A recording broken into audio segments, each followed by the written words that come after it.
আজকের এই গভীর বিশ্লেষণে সবাইকে স্বাগত। আজ আমরা এমন এক দম্পতির কথা জানব যারা তারা দাবি করেছিলেন যে একে অপরকে ভালোবাসার আগে তারা কার্যত ঘুমিয়েছিলেন। হ্যাঁ, কয়েকদিন বা মাস নয়, একেবারে শিশুর মতো এক দীর্ঘ অচেতন অবস্থায়। ঠিক আমাদের হাতে আজ রয়েছে সপ্তদশ শতাব্দীর অন্যতম শ্রেষ্ঠ ইংরেজি কবি জন ডানের লেখা একটা চমৎকার আধ্যাত্মিক বা মেটাফিজিক্যাল প্রেমের কবিতা দ্য গুড মরো। সপ্তদশ শতাব্দীর ইংল্যান্ডের ঐতিহাসিক নথিপত্র আর বেশ কিছু বিশদ সাহিত্য সমালোচনাও আছে আমাদের কাছে। আমাদের লক্ষ্য হল এই কবিতার প্রতিটা লাইন ধরে ধরে বিশ্লেষণ করা। হ্যাঁ, এবং দেখা যে কিভাবে খুব সাধারণ একটা সুপ্রভাতের শুভেচ্ছা জীবনের এক গভীর দার্শনিক যাত্রায় পরিণত হতে পারে। ঠিক বলেছেন। তো ঠিক আছে, চলুন বিষয়টা একটু খুলে দেখা যাক। মেটাফিজিক্যাল কবিতা তো সাধারণত একটু অন্যরকম হয়, তাই না? আসলে সাহিত্যের ইতিহাসে মেটাফিজিক্যাল কবিতাগুলো সবসময় একটু ভিন্ন ধাঁচের হয়, কারণ এখানে কবিরা আবেগকে স্রেফ রোম্যান্টিক ভাষায় প্রকাশ করেন না। তারা শুধু চাঁদের আলো বা ফুলের রূপকের মধ্যে আটকে থাকেন না। একদমই তাই। তারা আবেগের সাথে বিজ্ঞান, ভূগোল বা দর্শন এই বিষয়গুলোকে একেবারে আষ্টেপৃষ্ঠে বেঁধে ফেলেন। আর দ্য গুড মরো কিন্তু এর ব্যতিক্রম নয়। এটি কেবল দুজন মানুষের ভালোবাসার সাধারণ গল্প নয়। না, বরং এটি আমাদের শেখায় কেন সত্যিকারের ভালোবাসা মানুষের বোধের স্তরকে আমূল বদলে দেয়, চারপাশের জগৎকে একেবারে নতুন দৃষ্টিভঙ্গিতে চেনাতে সাহায্য করে। কবিতাটার একেবারে শুরুর অংশেই কিন্তু একটা দারুণ চমক আছে। কবি সরাসরি একটা প্রশ্ন ছুড়ে দিচ্ছেন। লাইনগুলো হল, I wonder by my truth what thou and I did till we loved. হ্যাঁ, খুব শক্তিশালী একটা শুরু। খুব সাধারণ ভাষায় বললে কবি রীতিমতো বিস্ময় প্রকাশ করে জিজ্ঞেস করছেন যে একে অপরকে ভালোবাসার আগে তারা আসলে কি করছিলেন। তারা কি তখনও মায়ের বুকের দুধ খাওয়া শিশুর মতনই অপরিণত ছিলেন? এখানে ওই উইন্ড বা মায়ের দুধ ছাড়ানোর যে রূপকটি কবি ব্যবহার করেছেন তার পেছনের মনস্তত্ত্বটা খুব চমৎকার। ধরুন, একজন শিশু যতক্ষণ বুকের দুধ খায় তার কাছে তার মায়ের শরীরটাই পুরো পৃথিবী হয়ে থাকে। একদম, বাইরের জগৎ সম্পর্কে তার কোনো স্বাধীন ধারণাই থাকে না। ঠিক একইভাবে কবি বোঝাতে চাইছেন যে একে অপরকে খুঁজে পাওয়ার আগে তাদের জীবনটাও ছিল একেবারে পরনির্ভরশীল আর অপরিণতও বটে। এরপরেই তিনি বলেছেন, but sucked on country pleasures childishly. Country pleasures বলতে এখানে গ্রাম্য, তুচ্ছ বা অত্যন্ত সাধারণ জাগতিক আনন্দকে বোঝানো হয়েছে। সত্যিকারের প্রেমের স্বাদ পাওয়ার আগে তারা যে জীবনযাপন করছিলেন তা ছিল একেবারে অর্থহীন আর ছেলেমানুষিতে ভরা, তাই তো? হ্যাঁ, তারা বেঁচে ছিলেন ঠিকই, কিন্তু তাদের জীবনের কোনো গভীর অর্থ ছিল না। এই ছেলেমানুষি বা অজ্ঞানতার ধারণাকে আরও জোরালো করার জন্য ডান কিন্তু এরপর একটা চমৎকার ঐতিহাসিক উপমা টেনে আনেন। তিনি বলছেন, or snorted we in the seven sleepers den. এই সেভেন স্লিপার্স ডেন বা সাত ঘুমন্ত মানুষের গুহার বিষয়টা একটু বিস্তারিত আলোচনা করা যেতে পারে, কারণ এটি তৎকালীন মানুষের কাছে খুব পরিচিত একটা কিংবদন্তি ছিল। আচ্ছা, এর পেছনের গল্পটা ঠিক কি? এই কিংবদন্তিটি আসলে ইতিহাস এবং ধর্মের এক অদ্ভুত সংমিশ্রণ। ধরুন, প্রায় ২৫০ খ্রিস্টাব্দের দিকের কথা। রোমান সম্রাট ডেসিয়াস তখন তো খ্রিস্টানদের উপর চরম ধর্মীয় নিপীড়ন চলছিল, তাই না? ঠিক। তো সেই অত্যাচার থেকে বাঁচতে ৭ জন যুবক একটি গুহায় আশ্রয় নিয়েছিলেন। কিংবদন্তি অনুযায়ী সেখানে তারা অলৌকিকভাবে ঘুমিয়ে পড়েন। সাধারণ কোনো ঘুম নয় নিশ্চয়ই। না, একেবারে ১৮৭ বছর ধরে তারা সেই গুহায় ঘুমিয়েছিলেন। আর যখন তারা জেগে ওঠেন তখন দেখেন চারপাশের পৃথিবী পুরোপুরি বদলে গেছে। ও আচ্ছা, রোমান সাম্রাজ্যে তখন খ্রিস্ট ধর্ম প্রতিষ্ঠিত হয়ে গেছে। একদম তাই। এই শক্তিশালী উপমাটি ব্যবহার করে ড্যান মূলত বলতে চাইছেন, ভালোবাসার আগের জীবনটাও ছিল ওই গুহায় ঘুমিয়ে থাকার মতোই, অন্ধকার এবং নিষ্ক্রিয়, পৃথিবী থেকে সম্পূর্ণ বিচ্ছিন্ন। হ্যাঁ, এই প্রাচীন উপমাটাকে যদি আমরা বর্তমান বাস্তবতার সাথে মেলাই তাহলে কিন্তু দারুণ একটা চিত্র ফুটে ওঠে আমাদের সামনে। কেমন সেটা? জীবনের কোনো আসল লক্ষ্য বা সত্যিকারের ভালোবাসার সন্ধান পাওয়ার আগে মানুষের অবস্থাও যেন অনেকটা উদ্দেশ্যহীনভাবে সোশ্যাল মিডিয়ার ঘণ্টার পর ঘণ্টা স্ক্রল করার মতো হয়ে দাঁড়ায়। খুব সুন্দর একটা তুলনা। মানুষ শারীরিকভাবে বেঁচে থাকে, শ্বাস নেয়, দৈনন্দিন কাজ করে, কিন্তু মানসিকভাবে কি সত্যি জাগরিত থাকে, নাকি এক ধরনের ঘোরের মধ্যে দিনের পর দিন কাটিয়ে দেয়? ওই অদৃশ্য গুহায় বন্দি থাকার মতোই। এখানে যে বিষয়টি সবচেয়ে আকর্ষণীয় তা হল সেই ঘোরের জীবন থেকে বের হওয়ার একটা দার্শনিক পথ কবি প্রথম স্তবকের শেষেই দেখিয়েছেন। আচ্ছা। তিনি শারীরিক সৌন্দর্য থেকে আত্মিক প্রেমের দিকে উত্তরণের কথা বলেছেন। লাইনগুলো হল, if ever any beauty I did C which I desired and got, 'টওয়াজ but a dream of the. এর মানে হলো আগে যদি কোনো সৌন্দর্য দেখেও তিনি মুগ্ধ হয়েও থাকেন, সেটা ছিল শুধুই তার বর্তমান ভালোবাসার একটি অস্পষ্ট স্বপ্ন বা ছায়া। হ্যাঁ, এখানে সরাসরি প্লেটোনিক প্রেমের দর্শন কাজ করছে। প্লেটোর মতে মানুষ প্রথমে বাহ্যিক বা শারীরিক সৌন্দর্যের প্রতি আকৃষ্ট হয়। কিন্তু সেটা আসল সত্য নয়, তাই তো? ঠিক, সেটা হলো চূড়ান্ত আধ্যাত্মিক সৌন্দর্যের একটা ছায়া মাত্র। বর্তমান প্রেমিকার মাঝেই কবি সেই চূড়ান্ত সত্যকে খুঁজে পেয়েছেন। তাহলে দেখা যাচ্ছে আগের সব ভালোবাসার অভিজ্ঞতাই ছিল আসলে বর্তমানের এই চূড়ান্ত ভালোবাসার একটা প্রস্তুতিকাল মাত্র। একদম। অন্ধকারের এই ঘুমন্ত অবস্থা থেকে বেরিয়ে আসার পর কি ঘটে সেটা আমরা দেখতে পাই ঠিক এর পরের অংশেই, মানে দ্বিতীয় স্তবকে। হ্যাঁ, কবি সেই বিখ্যাত line, and now good morrow to our waking souls. কি অসাধারণ একটা বাঁক বদল! যেন দীর্ঘ ১৮৭ বছরের ওই গুহার অন্ধকার থেকে বেরিয়ে হঠাৎ করে একটা আলোকিত আধ্যাত্মিক প্রভাতে এসে দাঁড়ালেন তারা। শুধু চোখ মেলা নয়, আত্মার সত্যিকারের সুপ্রভাত হল। এই ওয়েকিং সোলস বা জাগ্রত আত্মার ধারণাটি পুরো কবিতার মূল সুর। এখানে শরীর নয়, আত্মার জাগরণ ঘটছে। আর পরের লাইনেই বলা হয়েছে, which watch not one another out of fear. এই নির্ভীক দৃষ্টির বিষয়টা কিন্তু খুব গুরুত্বপূর্ণ। কারণ সাধারণ শারীরিক বা জাগতিক সম্পর্কে অবিশ্বাস, সন্দেহ বা হারানোর ভয় থাকে। কিন্তু যখন আত্মার মিলন ঘটে তখন সেখানে ভয় বলে কিছু থাকে না। একদমই তাই।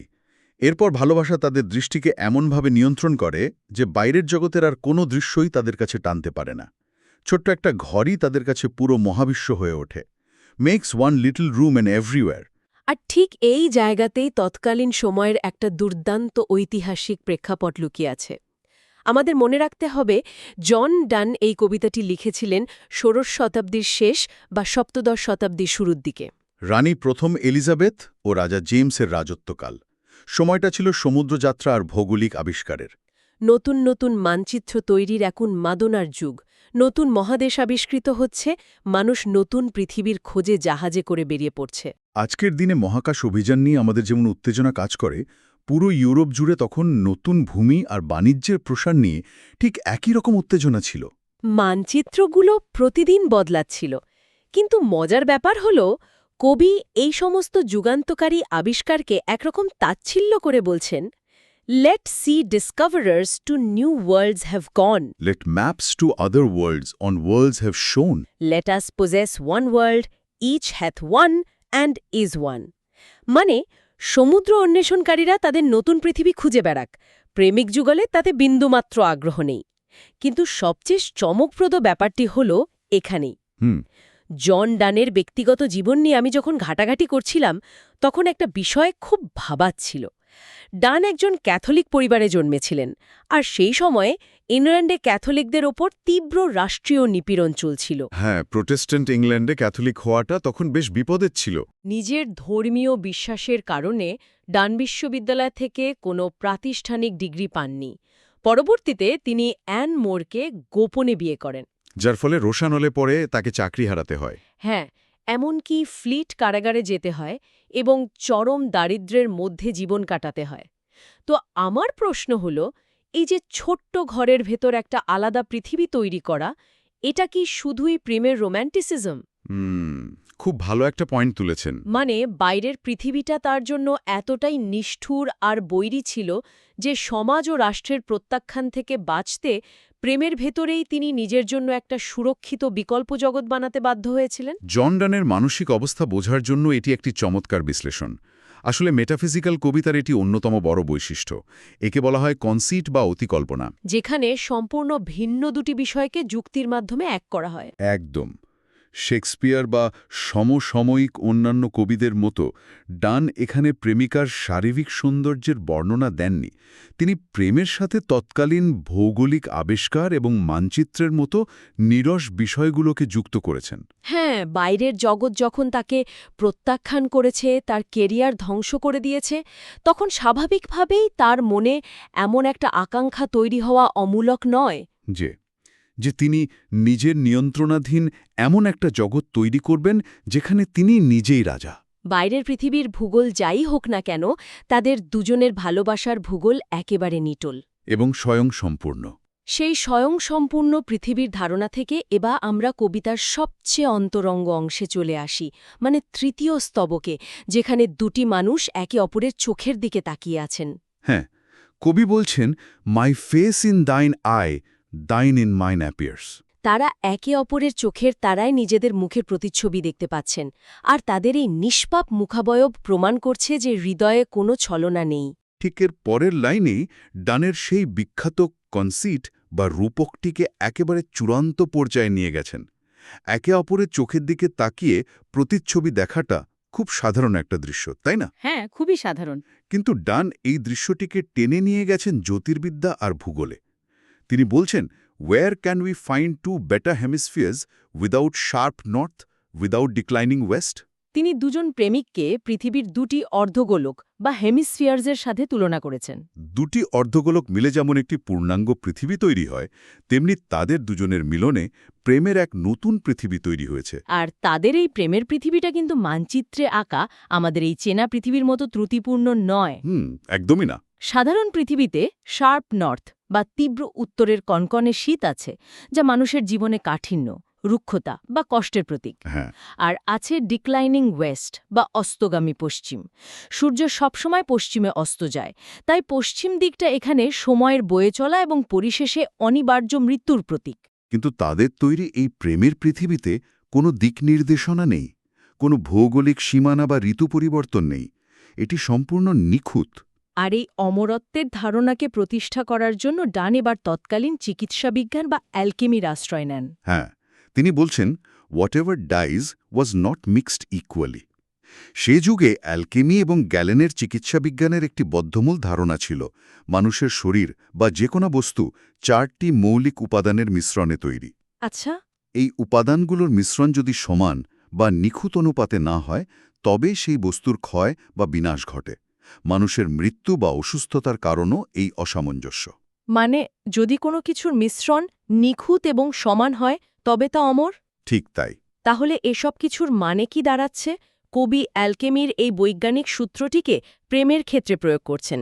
শেষ লাইনটি হল, if our two loves be one, or thou and I love so alike that none do slacken, none can die.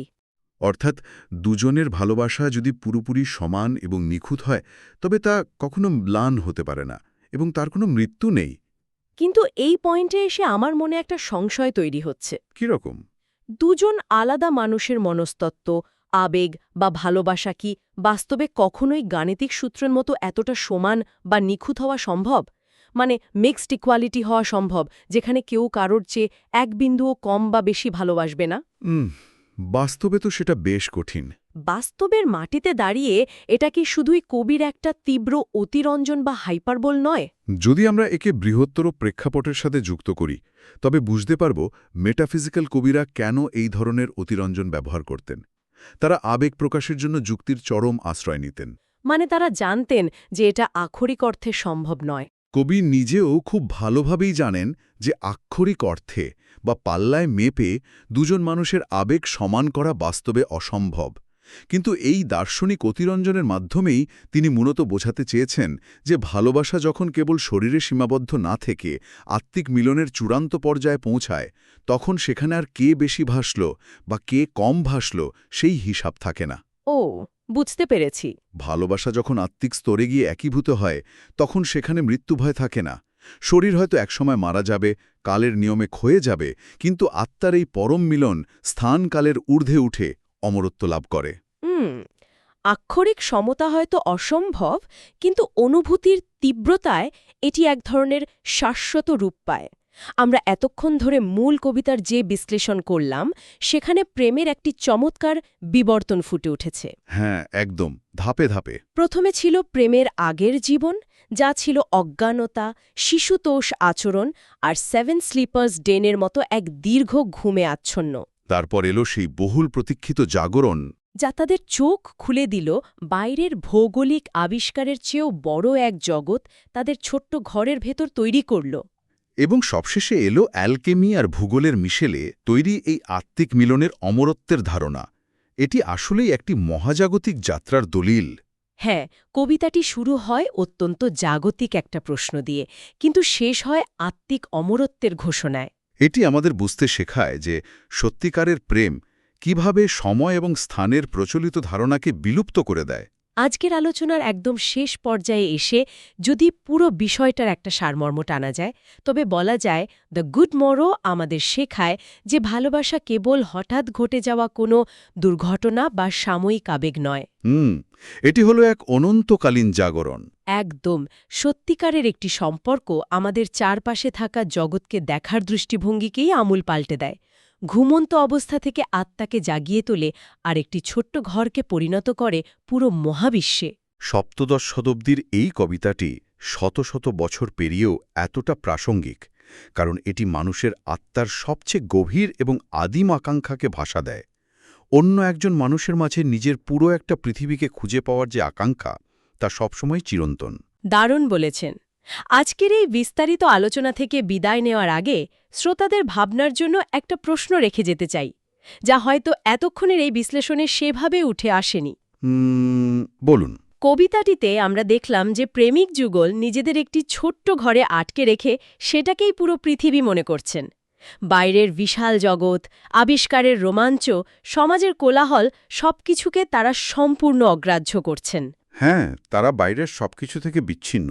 তো একটু ঠান্ডা মাথায় যদি আমরা বিশ্লেষণ করি, ভালোবাসার এই যে তীব্র বিচ্ছিন্নতা, এটি কি সত্যিই প্রেমের চূড়ান্ত আদর্শ, নাকি এটি দুজন মানুষকে বৃহত্তর মানব জগৎ থেকে আলাদা করে ফেলে, এক ধরনের অদৃশ্য কারাগারে বন্দী করে রাখে? বেশ গভীর একটা ভাবনা। যে ঘরে বাইরের আলো বাতাস ঢোকে না, সমাজের অন্য মানুষের সাথে মিথস্ক্রিয়া থাকে না, সেখানে কি নতুন কিছু শেখার বা জানার আর কোনো সুযোগ থাকে? প্রেমের এই নিখুঁত সমতা কি পরিশেষে মানুষের মানসিক বিকাশকেই থামিয়ে দেয় না? এটা নিয়ে সত্যি অনেক তর্ক হতে পারে। হ্যাঁ, বিষয়টা সবার জন্যই একটি দারুণ চিন্তার খোরাক হতে পারে। আজকের এই গভীর বিশ্লেষণ এখানেই শেষ করছি। আশা করি সপ্তদশ শতাব্দীর এই প্রেমের কবিতাটি মানব মনস্তাত্ত্ব ও দর্শনের নতুন কোনো দরজা খুলে দেবে। সবাইকে অনেক ধন্যবাদ আমাদের সাথে থাকার জন্য। সবার সাথে আবারও কথা হবে নতুন কোনো বিষয় নিয়ে, অজানা কোনো ভাবনার জগৎ নিয়ে। সে পর্যন্ত ভালো থাকবেন সবাই।